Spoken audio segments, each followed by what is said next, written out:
Hey, have you heard about the latest breakthroughs in obesity treatments? Oh, you mean the news from Novo Nordisk? Yeah, exactly. Novo Nordisk just got FDA approval for Ozempic to reduce the risk of kidney disease progression in patients with type 2 diabetes and chronic kidney disease. Wait, Ozempic, isn't that primarily for diabetes management? It is, but now it's the first Mm-hmm. GLP-1 receptor agonist approved for this additional indication. That's huge. So it's tackling both diabetes and kidney disease? Exactly. Considering many type 2 diabetes patients also suffer from cardiovascular disease and CKD, it's a more holistic approach. Makes sense. How effective is it? Well, in their phase 3b flow trial, they showed a 24% reduction in kidney disease progression, kidney failure, and cardiovascular death compared to placebo. Wow, that's impressive. Yeah, it really is. It's like they're hitting two birds with one stone. But that's not all Novo's been up to, right? No, not at all. They've also got this experimental drug called amycretin that showed a 22% weight loss in just 36 weeks. 22%? That's massive. I know, right? Their stock even jumped 11% after the announcement. So are they moving ahead to phase 3 trials? Well, that's where it gets interesting. They haven't decided yet whether to, rapidly advance to phase 3 trials. Any idea why the hesitation? Analysts pointed out missing safety data and concerns over real-world effectiveness. Ah, I see. They probably want to be cautious. Exactly. Plus, they have some stiff competition. You mean Eli Lilly? Yes, Eli Lilly's Zepbound outperformed Novo's Wegovy in a head-to-head trial. So Novo needs to up their game. Definitely.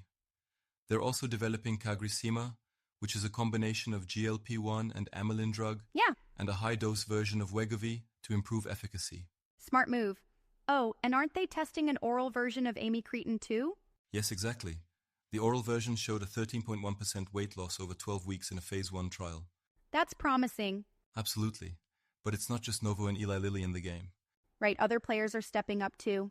Like Veru, for instance, they have this drug called enobosarm that helps preserve muscle mass in older patients using Wegovy. That's important because weight loss drugs can sometimes lead to muscle loss, right? Exactly. In their phase 2b results, enobosarm patients had only a 1.2% lean mass loss versus 4.1% with placebo. That's a significant difference. It is. Plus, they had greater fat loss and less decline in stair climbing ability. So they're planning a phase 3 trial? Yes, they plan to meet with the FDA to discuss that. Interesting.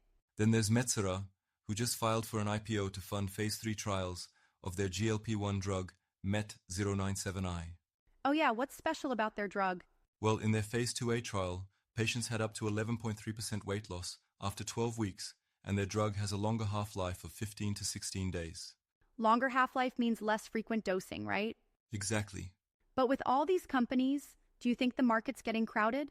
It does seem that way, but competition can drive innovation. True, but isn't there a risk of saturation? Well, perhaps, but it's a huge market, and patients need options. I suppose so. But not everyone is having success. BioAge Labs, for example, had to abandon their lead obesity drug azelaprag due to elevated liver enzymes in trials. Ouch, that's a major setback.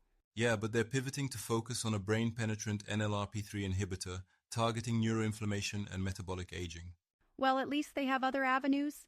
Their stock did fall 75% since IPO, but they have funding through 2029. That's reassuring. And then there's Aardvark Therapeutics. Wait, Aardvark, that's an interesting name? Ha, I thought the same. They're developing ARD-101, a drug that activates bitter taste receptors to influence hunger-related gut hormones. Bitter taste receptors? That's an unusual approach. It is, but in trials, ARD-101 reduced hunger perception by 2.51 times compared to placebo. That's impressive. They plan a phase 2 study for obesity linked to craniopharyngioma, which is related to brain tumor treatment. Wow, it's amazing how many different strategies companies are taking. Definitely. The obesity treatment market is really heating up. Well, with global obesity rates rising, it's like the race is on to find effective treatments. Exactly. And it's not just about weight loss, but improving overall health outcomes. Right. Novo Nordisk's holistic approach with Ozempic tackling both diabetes and kidney disease is a great example. Absolutely. It's a multifaceted problem requiring multifaceted solutions. It's fascinating to see how the industry is evolving. Yeah, and we can expect more breakthroughs in the near future. I can't wait to see what comes next.